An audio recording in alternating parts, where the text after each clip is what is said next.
The centerpiece of this tractate dealing with the need of water. The idea of water, the way that the sages, our ancient leaders understand, is this is the center of the centerpiece of humanity, of the entire world survival. So the purpose of this tractate in general is to understand that the world will not be able to survive without water, and it's in our responsibility, in our obligation to do our best to pray that not only there is a abundance of water, but the water should come properly and bring in a blessing.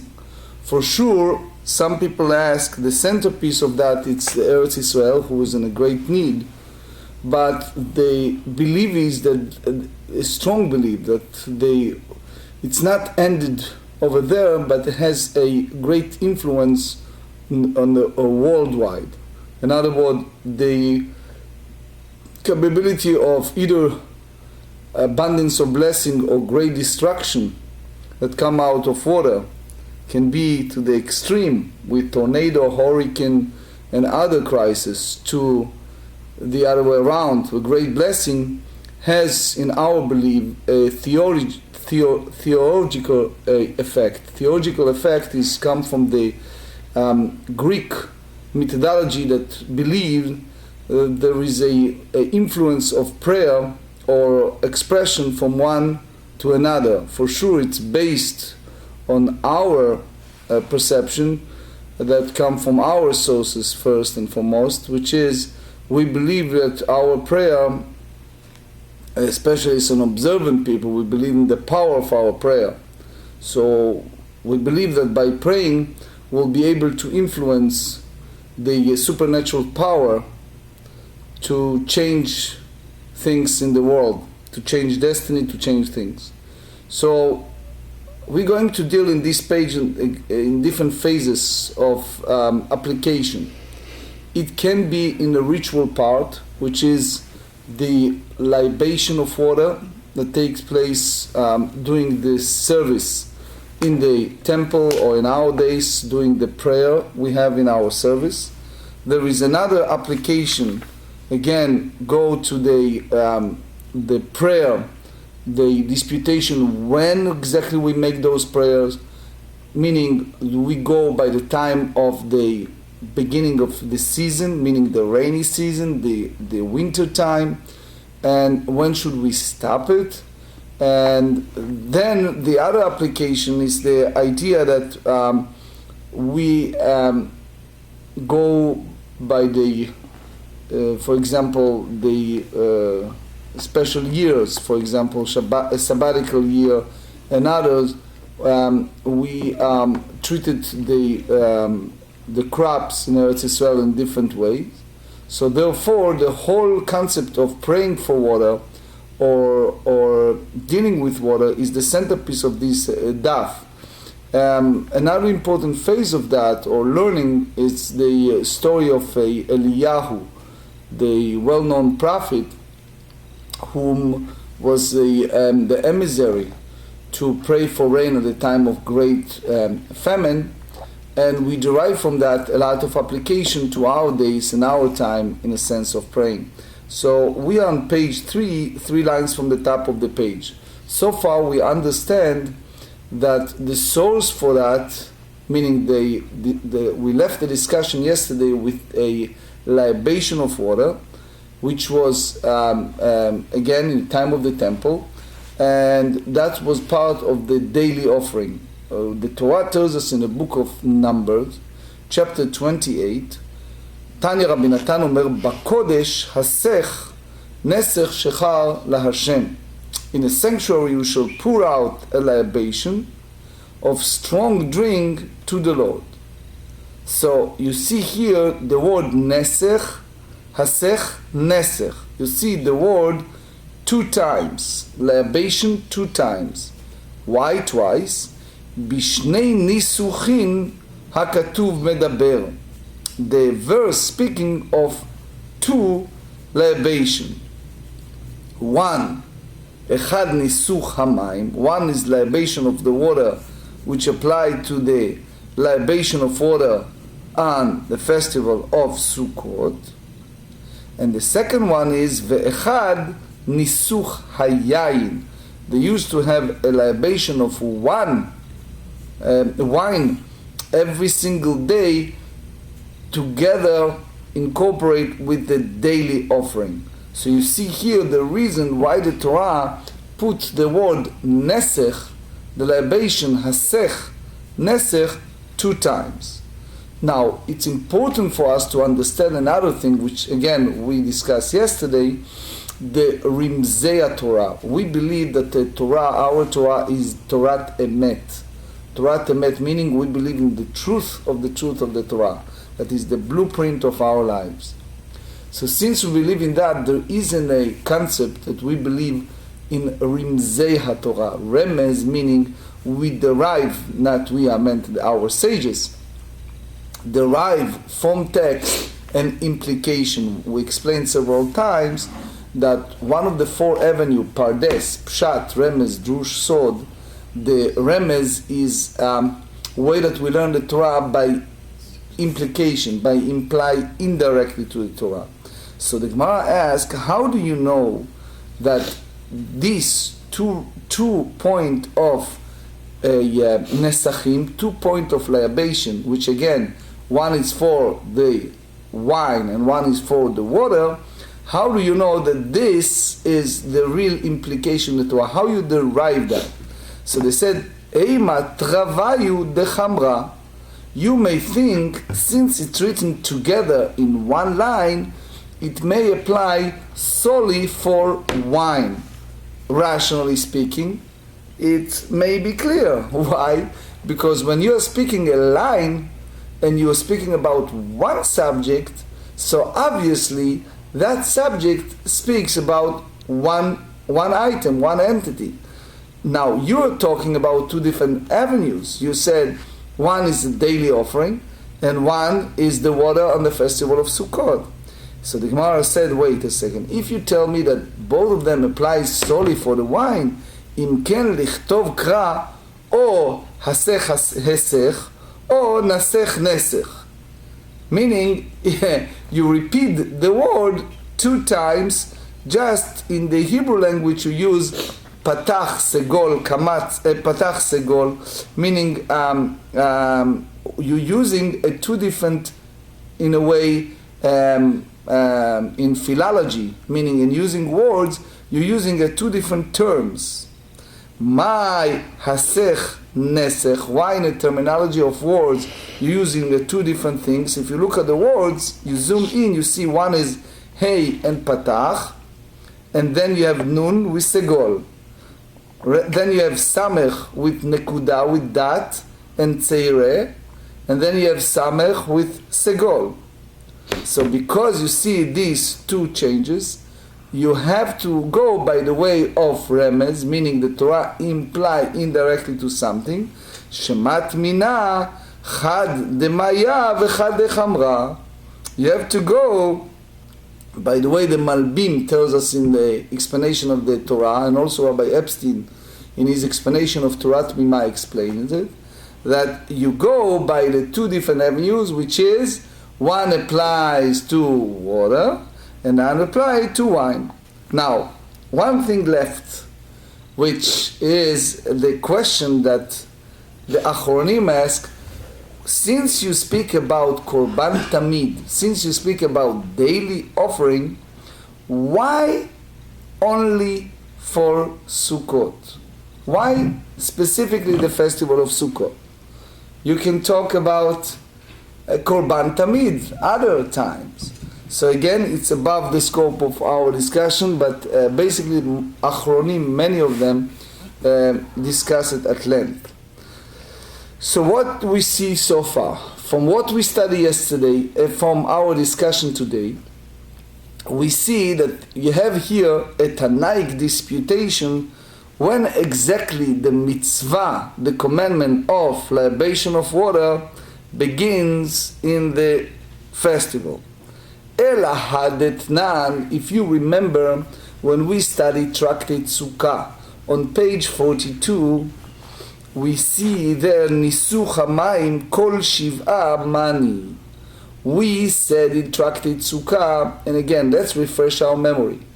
We said that we have a days of judgment, and we believe that there's a specific time for certain judgment. And one of the crucial things that depend on all of our survival, meaning not only people but also animals and all the vegetations of the world, is the water.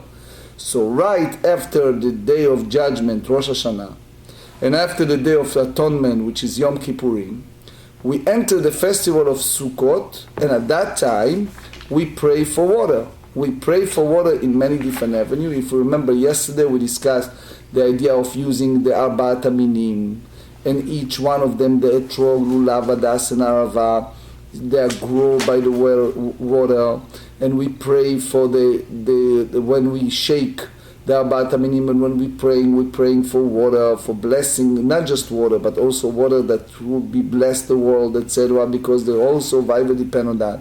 So therefore we say that in the time of the Beit HaMikdash, in the Holy Temple, they used to have libation of water. So we learn over there in the Tractate Sukkah, in that Mishnah, on page 42, that libation of water was made in the temple every single day of the 7 days of the festival of Sukkot.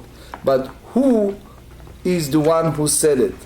Rabbi Yoshua, if you remember yesterday, we brought the opinion of Rabbi Yoshua. What did Rabbi Yoshua tell us? That we begin the prayer for the mightiness of water, meaning the rain, when we begin our taking of the Arbaat Aminim, when we're taking the lulav, then we should make that prayer. So, I'm sorry, from the time of leaving the lulav, which is, we start with the lulav on the first day of Sukkot, then we completed at Shmini Atzeret. So when, if you remember, on Shmini Atzeret, we basically put aside the Arbaat Aminim, and now we pray for the proper rain. Okay? So he said, Neima Chad Yoma. So if that's the case, why you are asking to do this ritual of libation every single day? It should happen only one day, which is in Shmini Atzeret, and not 7 days. So in other words, we cannot go by that avenue of Rabbi Yoshua. Rabbi Akiva, if you go by the Rabbi Akiva, what we said yesterday, Rabbi Akiva hold that what? That we begin mention that on the 6th day of the festival. Why? Because the libation of water begins on the 6th day of the festival. If that's the case, Trei Yomei, 2 days, which is the 6th and the 7th of Sukkot, and not the 7 days period. Ve'i Rabbi Yehuda ben Beiteira, if you go by Rabbi Yehuda ben Beiteira, that he hold that you have to begin that in what? In the 2nd day of the festival, because that day they began their libation of water. So that's the case, Shita Yomei. So the 6 days, if you wrap it up, it's 6 days. Why? Because you start the first one is the 2nd day. Remember, we're talking Eretz Israel. So Eretz Israel, they have the festival of 7 days. And you started what? At the 2nd day. So you count from the 2nd to the 7th, you have 6 days and not 7 days. So there is a big discussion among the Achronim why you go by the entire, including the 7 days. Anyway, so the Gemara said, Le'olam Rabbi Yehuda ben Beiterai, that it means that you do it, what? The libation of water from the 2nd day of the festival. Usvira lek Rabbi Yehuda de Matnitin, that he hold Rabbi Yehuda ben Beiterai in regards to libation of water the same as Rabbi Yehuda for the following Mishnah. Ditnan, we learned in the Mishnah, Tractate Sukkah, page 48, Rabbi Yehuda omer, belog haya menasech kol shmona. Rabbi Yehuda says, he will put with utensil that held a log of water all 8 days of Sukkot, which indicates that 8th day of Shmini Atzeret, of the assembly. And umapik rishon ume'ayel shmini. And Rabbi Dr. removes the first day from this obligation and includes the 8, which results in 7 days of water libation. So the Gemara asks, Umayishna rishon delo.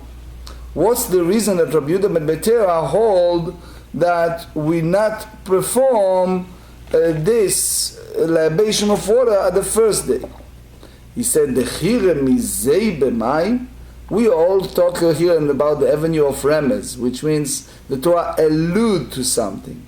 So if the Torah alludes to water, so therefore basheni uderemizei, which means that the second day, that beginning with the word. If you remember, when we read the Torah, every time I read the Torah, people ask me, how come they are written sometimes venischehem with mem, and sometimes you see unesachea, sometimes venisko. It's all kind of different, and we know that every letter is in Torah has a meaning. Here it looks like you have a mem that it's superfluous. So therefore, shmini namei kiremizei maim beshvi uderemizei. So therefore, if you go by the 8 days, either because when the Torah alludes to water for the last time, it is on the 7th day that it alludes to it. So the Gemara returned back, backed out and answered differently and said, El Rabbi Yoshua he. Basically, it's kehilchata, that we should not start mention the mighty of the rain up to Shmini Atzeret. And by the way, soon you see that that's the halacha. V'nisuch hamayim kol shiv'a hilcheta gmirala. The whole idea of libation of water, this halacha leMoshe Sinai. What does it mean? We have the tradition, the way that transmitted from Moses, from the time of Moshe Rabbeinu in Sinai, that we should take the libation of water on the altar the entire 7 days of Sukkot. And it's not only specifically in regards to mention the rain during the festival of Sukkot, because we do not mention that up to when? Up to the last day of festival. What we said yesterday, we said that is a conflict, because in one hand the Lord asks us to leave our home and dwell in a sukkah. By the same token, He is pouring rain of us, which we call the sign of curse, not the sign of blessing. So therefore we get to a conclusion that it has to be what? The last day. Versus when it's come to libation of water, that's halacha leMoshe Sinai. That's the tradition that we receive from that time, from the time we call revelation, that the libation of water has to be what? 7 days of the festival of Sukkot. So what we see here, that's Rashi help us here to understand it. He talked at length. Let's wrap it up. Rashi said that we have 4 different views in regard to mention the water. The prayer for water, which all agree is very important, but we see here 4 respective perception or avenues in those great sages. Number 1 is the opinion of Rabbi Eliezer. Rabbi Eliezer tells us that we have to mention that when? The very beginning of the Chag, the festival of Sukkot, and he learned that by the whole concept of the Arbaat Aminim, the Lulav. Number 2 is the view of Rabbi Yoshua, that he said that when you have to do it, when you take the Arbaat Aminim, the entire festival, you indirectly pray for water. But physically praying solely for water is the time that you put aside the Arbaat Aminim, which is when the 7 days or the 8 days, depend how you look, but you put it aside. From that point onward, then you pray for water. Now, the third opinion is Rabbi Yehuda ben Beitera, that he tells when to do it, the 2nd day of the festival. And then we go to the 4th view, which is Rabbi Akiva. Rabbi Akiva tells us that we have to do it when? At the 6th day of the festival. So, דאמר רבי עמי, אמר רבי יוחנן משום רבי נחוניה איש בקעת בית חברתן, it's the name of a place. So he said, 10 נטיות, ערבה וניסוך המים, הלכה למשה מסיני. So let's understand what does that mean, 10 נטיות. 10 נטיות. We have 6 years that we walk in the field in Eretz Israel. We have the 7th year that it's called Shemitah, the sabbatical year. During the sabbatical year, the 7th year, we are not allowed to walk in the field. We have to make it ownerless. We give away. The prohibition against plowing and planting and other type of work in our land in Israel, it's biblical. The Torah tells us in the book of Leviticus chapter 25 clearly we have total responsibility of giveaway.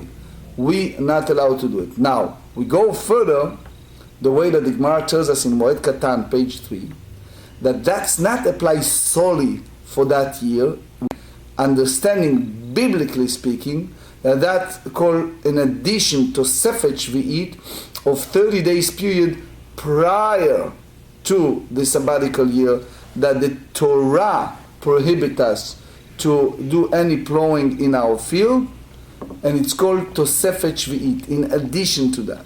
Now, the sages come in, and they said, no, that's not enough. We have to put another boundary.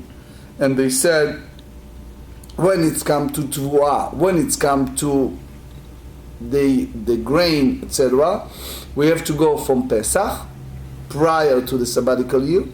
When it's come to trees, Ilanot, we have to go by the festival of Shavuot. In other words, they put another boundary to the Torah. Now, with that mean, the sages come in and they did, which call in halacha umdena. How you tell a farmer who's not so educated and he wants to follow the law properly, how do you tell the farmer when and how to stop working in his field? A farmer come to us and he said, look, I want to plant a tree. My tree is going to take an effect in the long term.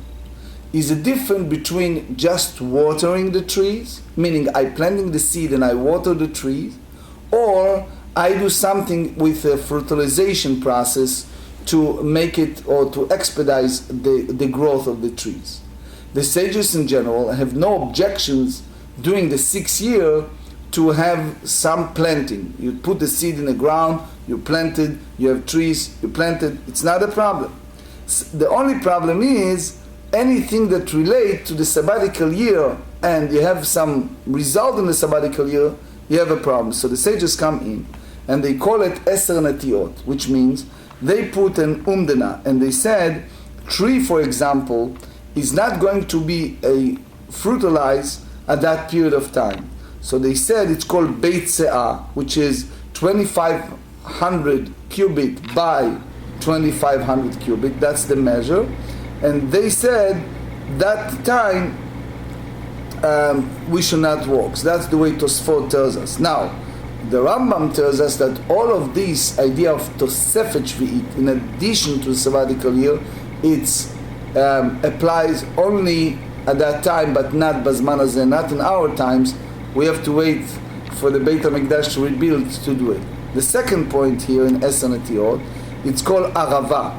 Arava meaning we take those willows that again they are based on water, and we do rituals. There are 2 separate rituals in the Beit HaMikdash. One is taking the Arava and go around the altar. You remember we talked about it? And then we have which we call Chibut Arava. We take the Arava and what? Smashes, beat it, smashes, etc., etc. So there is a question, this Gemara in Sukkah we learn 43, but what exactly they understand here? Most of the rabbis said that it's applied to Netilat Arava. Only the Shita hold that it's also that it's applied to Chibut. And the third one is Nisuch HaMayim, as we said, the libation of water, the 7 days of Sukkot. So all these three views, which is three halachot. One is the Eser Netiyot, the 10 saplings. Number 2, Arava, the willow. And number 3, the water libation. Each of these three is a halacha transmitted to Moses at Sinai.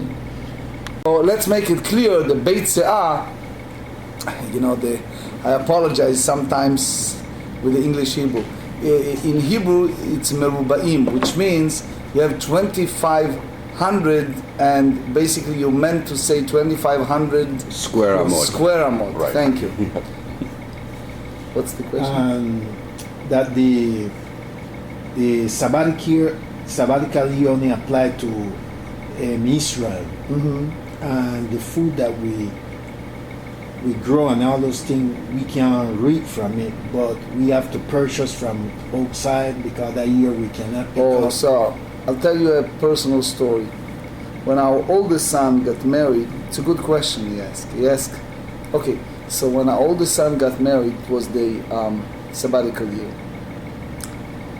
And what happened there, it was some sort of friction within the family, because my family are basically one phase of observance, which in our language you call it Haredi, and my wife's family is a religious Zionist.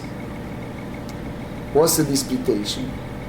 Some sect of the Haredi holds that even the temple is not in existence. We cannot use anything that grows in Eretz Israel during the sabbatical year, period. So what do? You need fruits, you need vegetables, etc. You import from anywhere, from Jordan, from Gaza, from whatever you wish to. But you cannot use those lands. Give it away, and that's it. The religious Zionists said you can formulate a bet din, which they do, and it's a concept that called heiter mechira, which means, for our simple understanding, the bet din on the property. So, for example, if you have a vineyard, and as a result you have grapes, and you put it in a bottle, so you have a grape juice. Okay, so you see those grape juice that said Otzar Bet Din, that is the treasure of the Bet Din, rabbinic court, and they call it Kedushat Shvi'it. They have the sanctity of the sabbatical year. So in other words, Mr., let's call him Reuven, or the kibbutz, whatever it is, they give it to the Bet Din, and the Bet Din can use that money, or they are to distribute to poor people, etc., whatever the Bet Din decided. So in one hand is ownerless, on the other hand, all this outcome has some practical use for those that the Bet Din feels they are in need. Okay? Now, the disputation is, some segment of Haredi said that this cannot be done. Why? Ownerless meaning ownerless. Period.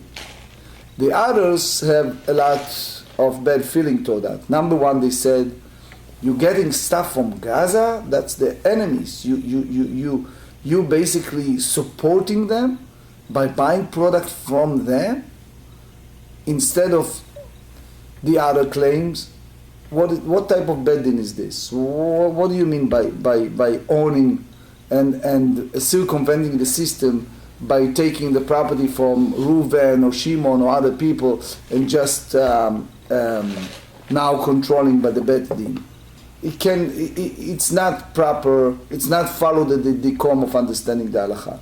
And each party, to be total objective in my very best, each party carries a merit.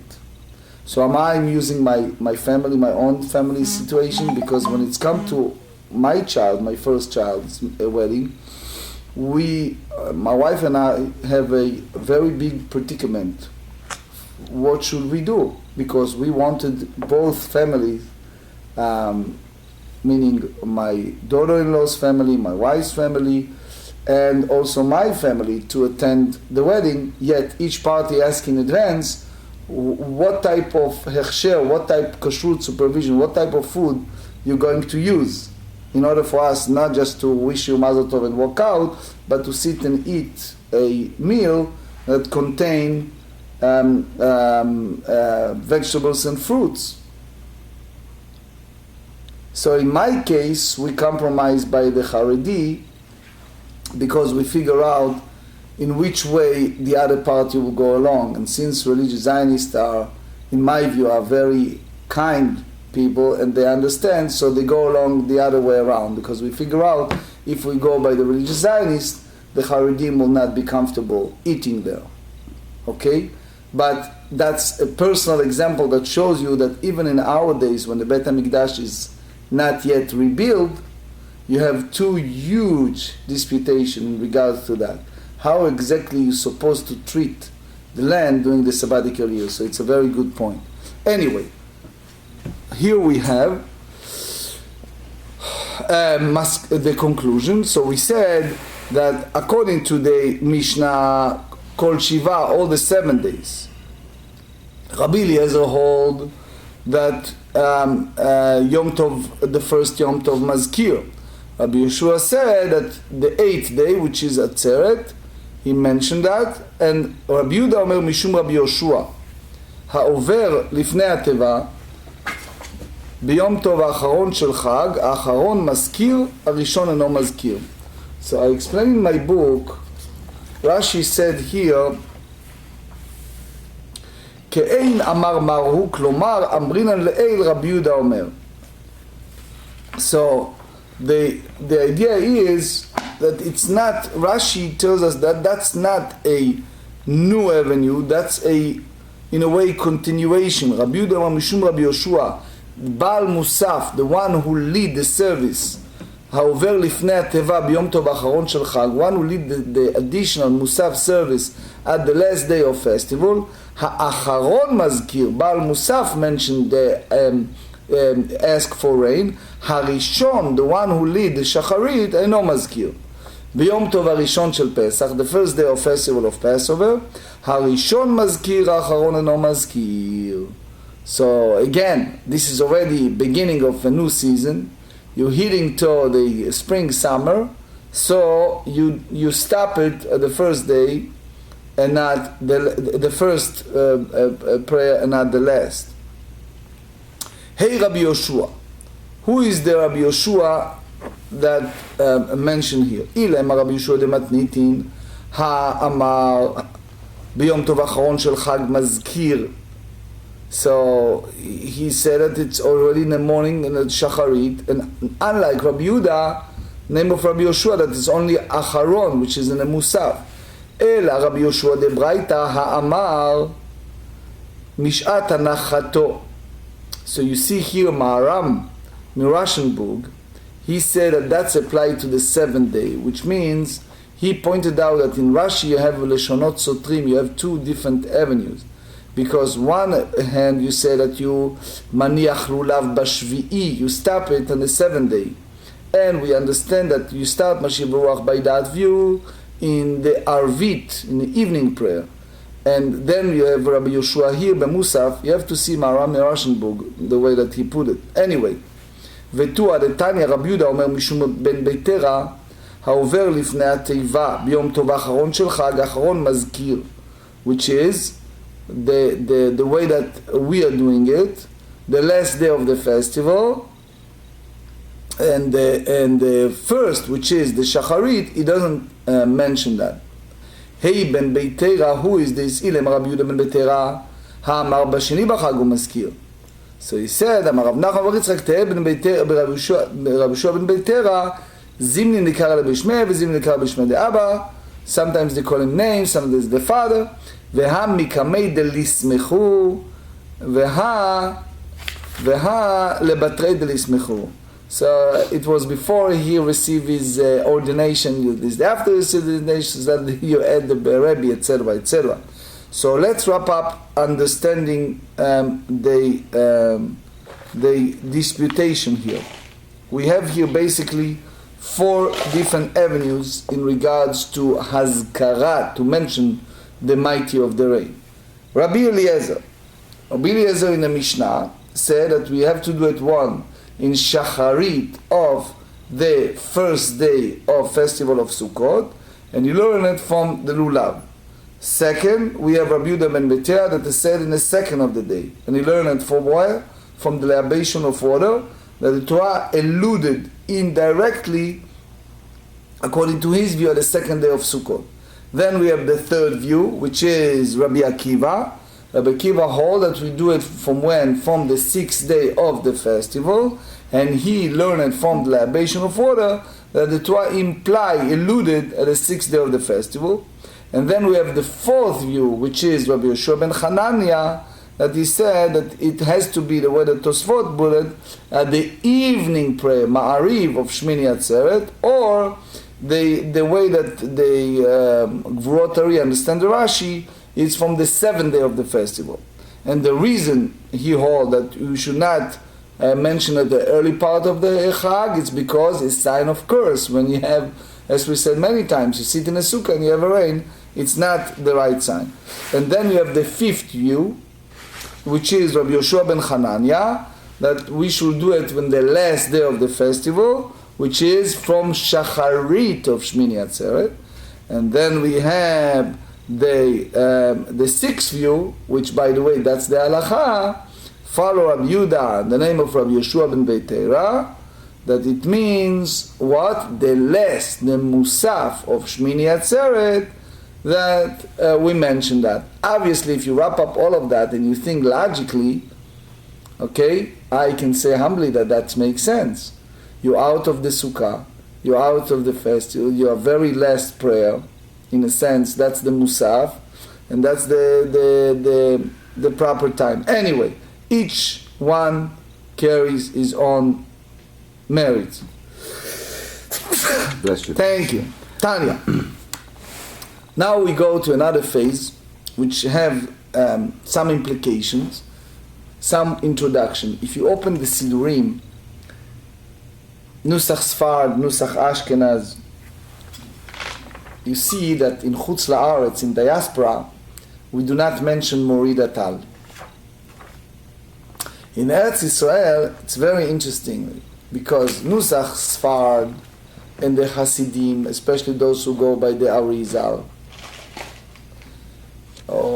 they mention Morida Tal. It turns that Nusach Ashkenaz in Israel,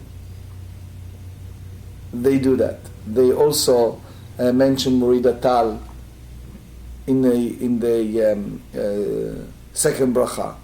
Now, Tana, the Braita tells us, Betal uberuchot, which is with regard to dew and with regard to wind, lo chivu chachamim leazgir. The sages did not obligate one to mention them by reciting that Mashiva Ruach or Morida Tal, makes the wind blow and dew fall in the second blessing of the Amidah. Ve'im ba lazkir mazkir. Yet, if someone come and mention that, he can mention that.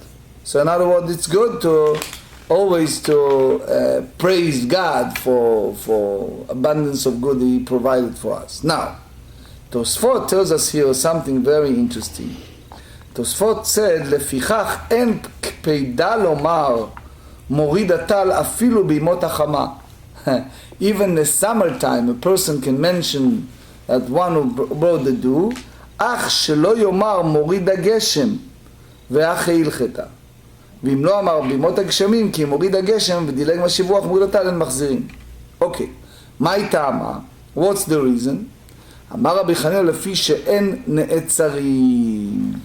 Which means, he said, the winds and the dew are consistent and not withheld. since the world could not exist without them, the mention is optional.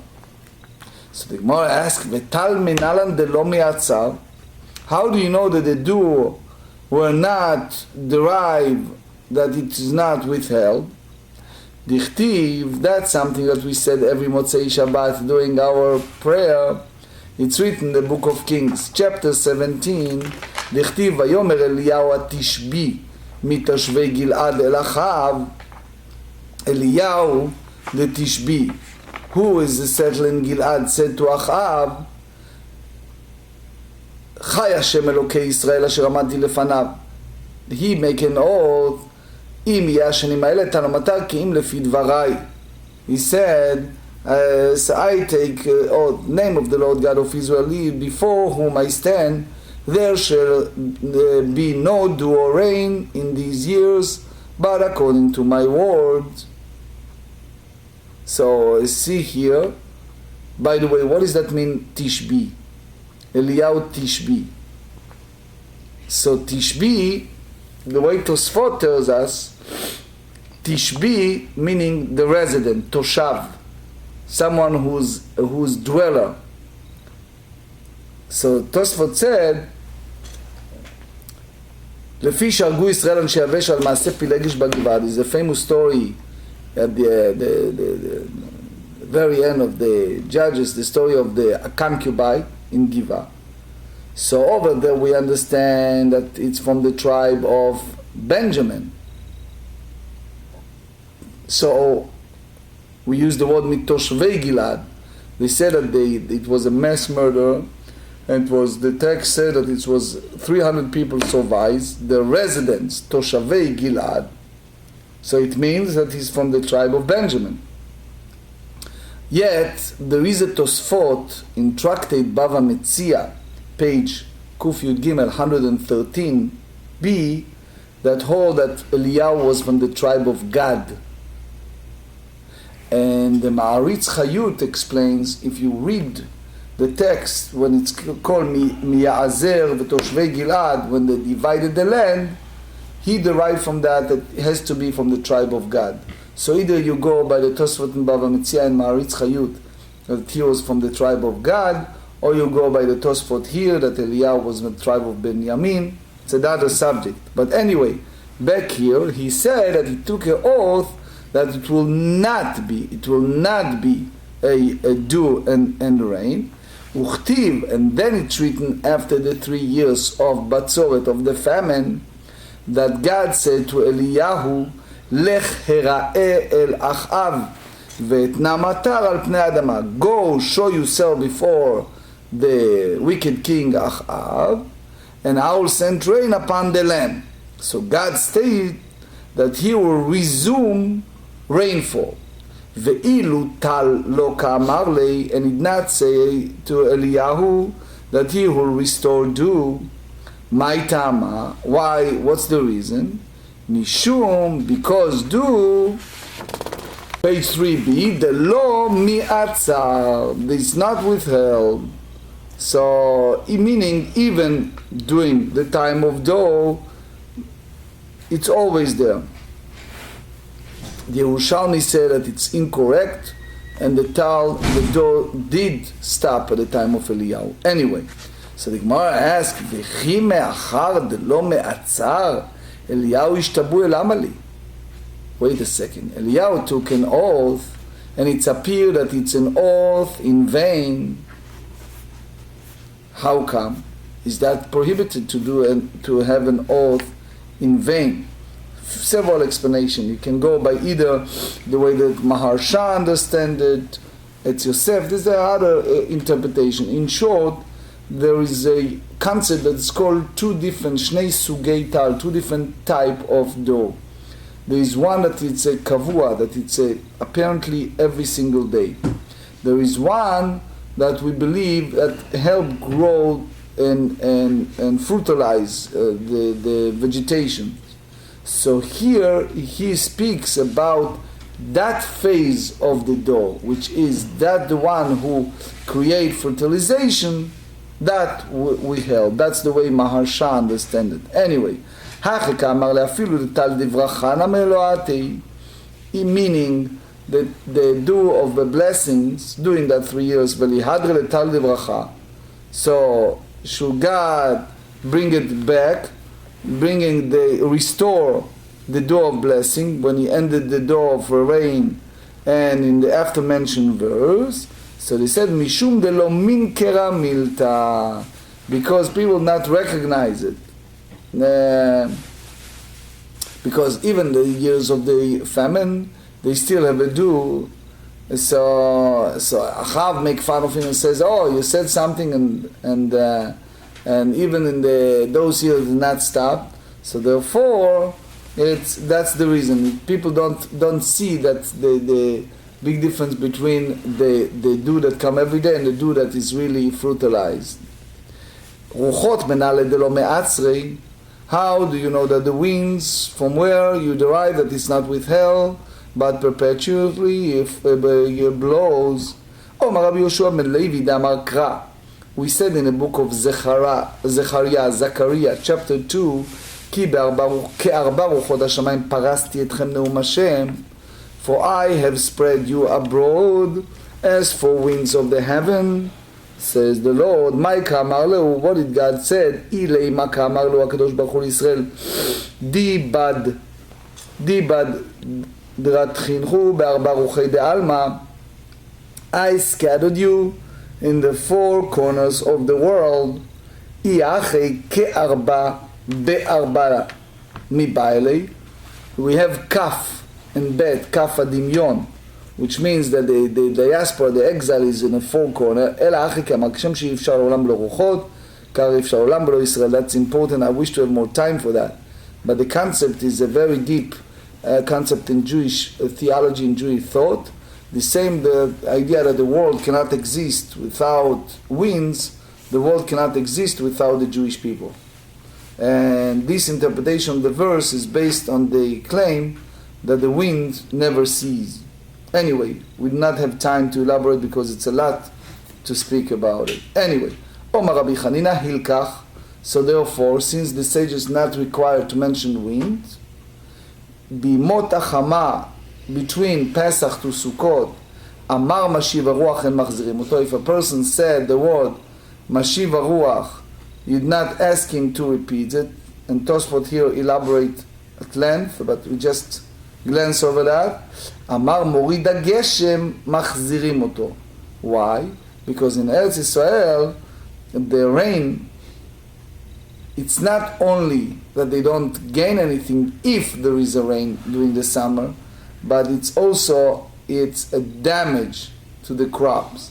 So it's a sign of a curse. So therefore the person pray improperly. And remember, we are from the school of thought that we believe in the power of our prayer. We believe that the prayer is, in simple language, is like carrying a gun. It's like using bullets, that you're using a prayer as we believe that you can influence the supernatural power in that sense to change situations. So therefore, one who prayed for rain, you ask him to return. Dr. Friedman agree with us, right? Next. Return to Tagibor. Is that where you go to the beginning of the Shemona Esrei? Okay, so it's a big question when exactly it happens. Okay. Anyway, Bimot HaGshamim, we will go there in the practical halachot. It's a good point. So, Bimot HaGshamim לא אמר משיב ורוח הם מחזירים אותו, אמר מוריד הגשם מחזירים אותו.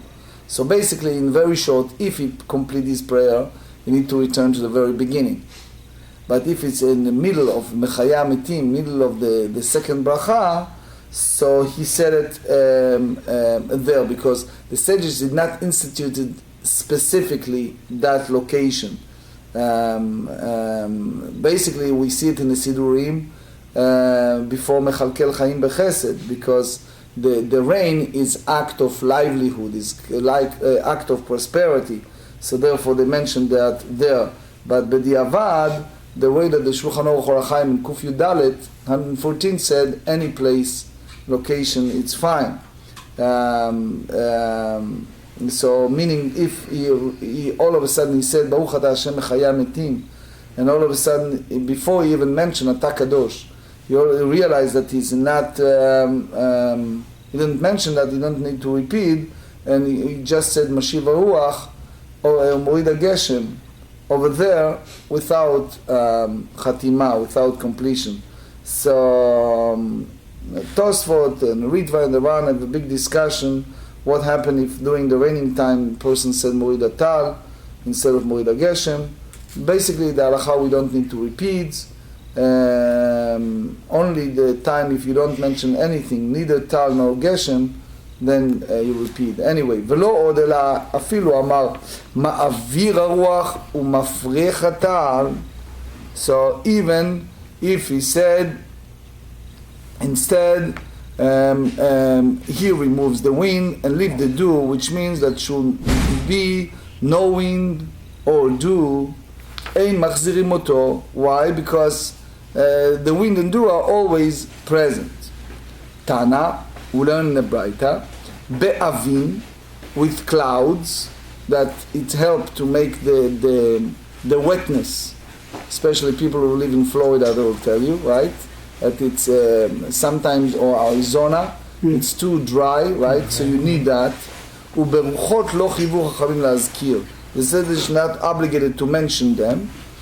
ואם בא להזכיר, מזכיר. But if one wishes to mention them, he may mention them. So my tama, what's the reason the sages not obligated to mention them? משום דלא מעצרה, because clouds and winds are constant and not withheld.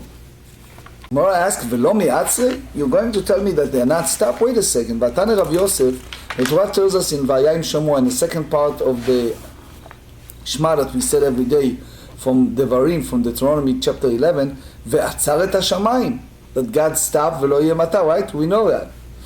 Some does it in a silent way, because it's מיני אבים ומיני הרוחות. So it means that God stopped the heaven not only from the matar, from the rain, but also from those clouds, etc. So he said, אתה אומר מן האבים והרוחות, או אינו אלא מן המטר, כשהוא אומר ולא יהיה מטר, יהיה מטר אמור. אמר אני כן ועצר את השמיים מן האבים לרוחות. So if that's the case, קשיא רוחות הרוחות, קשיא האבים האבים, so it's difficult due to the contradiction between the statement about the wind, the first brighter, and the statement about the wind, the second brighter.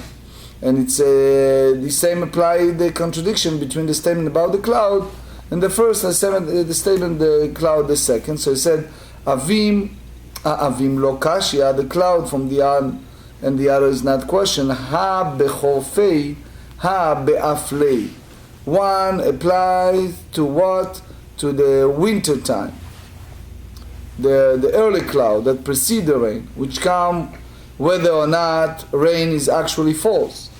And the other one is the one is a late cloud, which materialize after rainfall. So these late clouds are sometimes withheld by God as a punishment. So the Gemara said, the difference between a typical wind and not typical wind. So it said, so that type of wind, it's good for what? It's good for the feet to winnowing grain, that threshing floor. So they said, Efshar benaf veta. So the Gemara answers, since it is possible to winnow grain with sieves when there is no wind, there is no great need for this type of winds. Tana, העבים והרוחות שניות למטר. So we learn in a Braita, clouds and winds are so significant that in terms of their benefits, they are secondary to rain. So Tosfot tell us here that it's like Mishneh LaMelech, like viceroy king. Rabbeinu Hananel said it's like second matar. It's second to the rain. Hechidami. What type of? To me, it's amazing because you see the weather outside and everything is kind of thundering right now. Amar Ula v'itema Rav Yehuda devatar mitra. Meaning, we are speaking here about those winds that follow rain. So it means that that's good. Lemeimra de ma'alyutai. which means that it's good that the wind follow the rain. והכתיב ייתן השם את הארץ אבק ועפר. The Torah said in the book of Deuteronomy, it's an act of admonition. One of the tochacha, the series of curses, they said, God will make you land dust and powder and dust. ואמרו לה ויתם הרב יהודה לזיקה דבתר מיתרא. That's applied to wind that follow the rain. So now it means that wind follow the rain, it's a curse, another blessing. It says, no, Lokashi, it's not a question. Ha de'ata nicha, ha de'ata razia. It's a different how the wind is. You see always those experts that tells us how fast the wind and how it's affected us. So Tosfot explain, and also Rashi, others, that those who are in the boating community, they know that it's a huge difference between winds. They tell you that certain wind, you're not allowed to go out in the bay, right? You're not allowed to go to the ocean, or they don't renting materials, right? Absolutely. So I think it's exceeded, what, 9, 10? What is the I saw once the ad in the Bay Area when they're renting boats. They said whenever the wind is exceeded more than... probably I'd say like 20 miles an hour. Something like that, we're not renting. Our office is closed. Yep. Something like that. Yep. Anyway. Ha de ma'ale avak. Ha de lo ma'ale avak. Beautiful. He says, sometimes this wind can be destructive because it's carried the dust which ruin the crop. And you have some time that it's soft and good, and it's even better for the produce, in a way almost like a rain. ואמר רב יהודה זיקה דבתר מיתרא כמיתרא, as we said שנייה, it's like the wind that blows after rain is as beneficial to the earth as rain itself. Eva devatar mitra kemitra, clouds that appear after rain are beneficial as rain. It's like two. Lema'utei mai. So what exactly they want to exclude? What Rabbi Dr wants to exclude? Lema'utei gilhei delelia veshimsha devinei karchei. To exclude the glow of the evening, and the sun shines between the clouds. So first, barak, which means that's the glow that appeared, it's not good for anything. So Rabbeinu Gershom said that it's even damage. Tosfot also, but the idea is it's not. Karcha, basically the way that they explain here, the way that Rashash and Rashi said that it's like a bald person. You have here hair, you have there hair, and in between you have nothing. So that's the idea. It's not the wind and the clouds and the sun. It's not going to be helpful.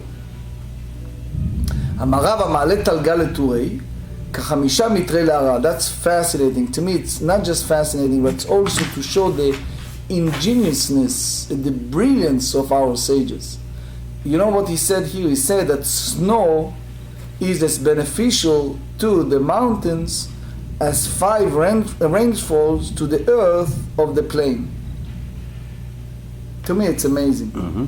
Because what he said here, it's when you measure, you have mountains. So for sure, if you have valley is full of water, right? It's not the issue. But you have a top of mountain, so you have those snow, that snow preserve and also feeds the top of the mountain, which is tremendous chasdei Hashem, the tremendous kind of Hashem to make this happen. Shene'emar, in the book of Iyov, there is a description in Job, chapter 37. It's a description of the mightiness of Hashem. They said, Ki לשלג יאמר הווה ארץ, וגשם מטר וגשם מטרות וזו.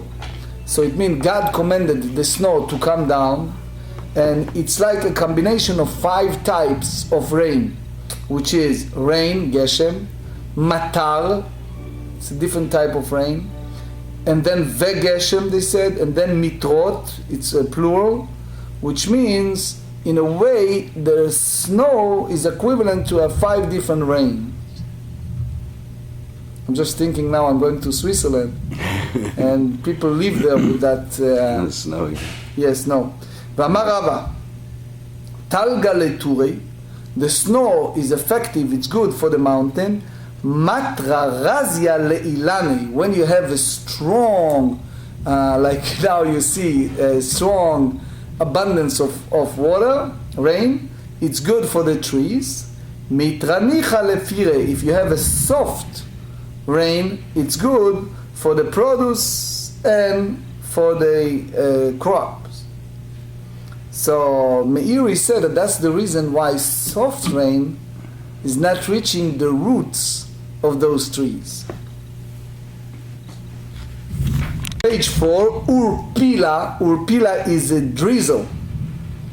Afilu lefartzida detutei kala mehanyale. Even beneficial to a seed under a cloud of earth, as it can reach anywhere without causing any harm. Rabbeinu Gershom said a hard, karka kashe. So, my urpila, what does that mean, this word, urpila, drizzle? So the Gemara said, uru pilei, arise furrows. And so another word, that's the filled up those holes in the ground by having those seeds growing up. If you have a young Torah scholar, because old person called Rabbanan, here we speak about tzuva. Tzuva, it's like tza'ir, it's like young. Damei lefartzida ledutei kala. He is like a seed under a cloud of earth. It's like he used some type of a metaphor or euphemism to express it. Instead, decheivan denavat, navat. He said the same, the growth, it takes time. So as one, he sprouts and begin to develop, he continues to sprout and his greatness increase. So that's the idea, that when he opens his heart and he starts studies, so is nothing stopping, he goes up, up, up. That's the way Keren Ora explains. So it's just a way to grow. So in a practical halachot, when we have this concept of Mashiv Ruach, Moridatal, Veten Talomatar, all this blessing for the dew, for the rain, etc., which we're doing the Amida 3 times a day.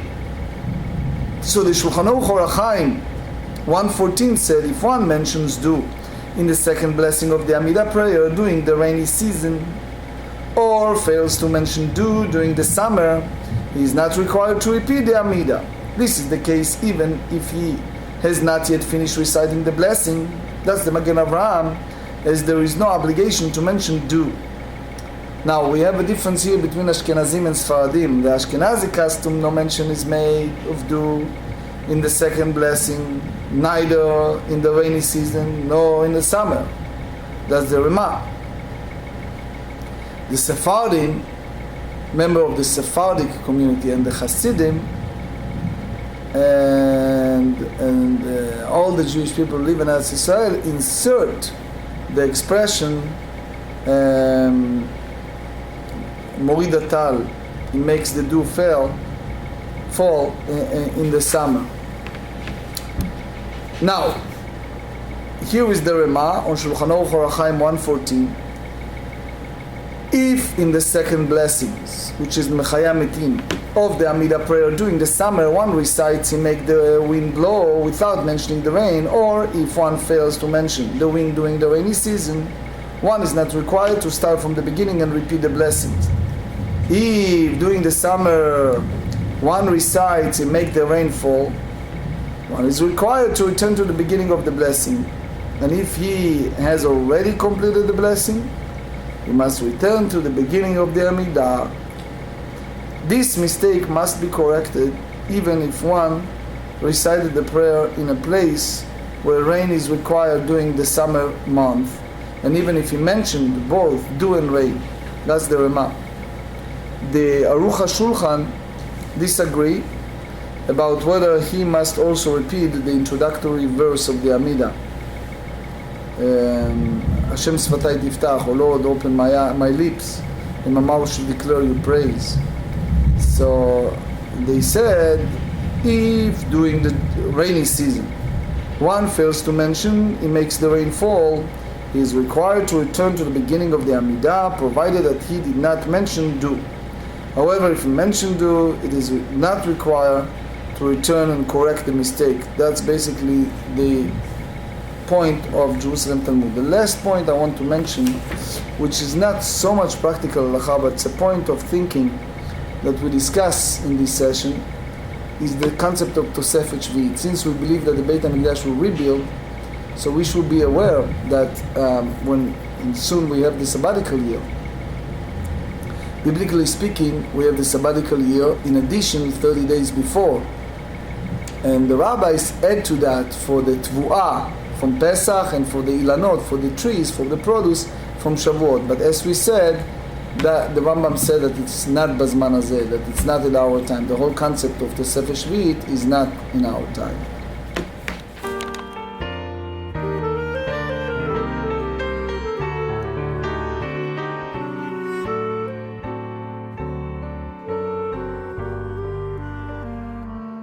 Boyachem leshuloim malachai yeshuloim malachai